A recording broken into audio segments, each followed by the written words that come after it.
One of the effects of the pandemic that we're going through right now is that it probably makes us more aware of things that are important to us.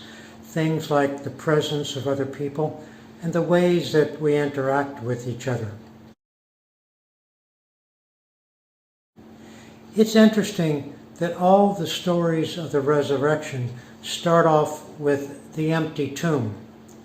It might seem like in the Gospels, the disciples would go to the tomb and there's Jesus saying, "Surprise, here I am." But it's not like that. The disciples go to the grave and Jesus is somewhere else. And later that Easter day, on the road to Emmaus, Jesus is walking with those disciples and then he eats with them and then suddenly he's gone. That absence of Jesus is the central idea in the story of the Ascension also. Jesus tells his disciples to go ahead of him to Galilee, and he meets them on a mountain there. And he explains to them what he wants, that they are to be people of faith and go and to spread his message to all the world. And then he's gone. In theological terms, that's the beginning of the real work of the church. Christ's presence is no longer confined to the body of the risen Christ, but now the presence of Christ takes flesh in the community of the believers, and they are sent out to be his presence in the world. Like those first disciples, we might often feel like we are facing empty tombs and the absence of Jesus.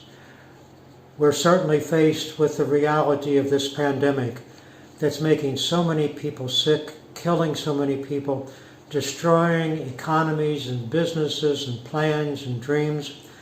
We see so much war and conflict in the world.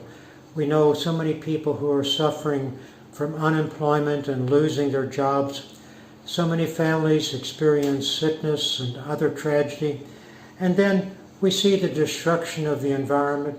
We know and we read about so many officials who are corrupt.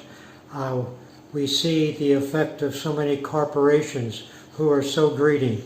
And they're like empty tombs that we face. And we think, where is Jesus now? But in that gospel today, Jesus told the disciples as he was getting ready to leave, "I will be with you till the end of the age," till the end of time. And Jesus will be with us also.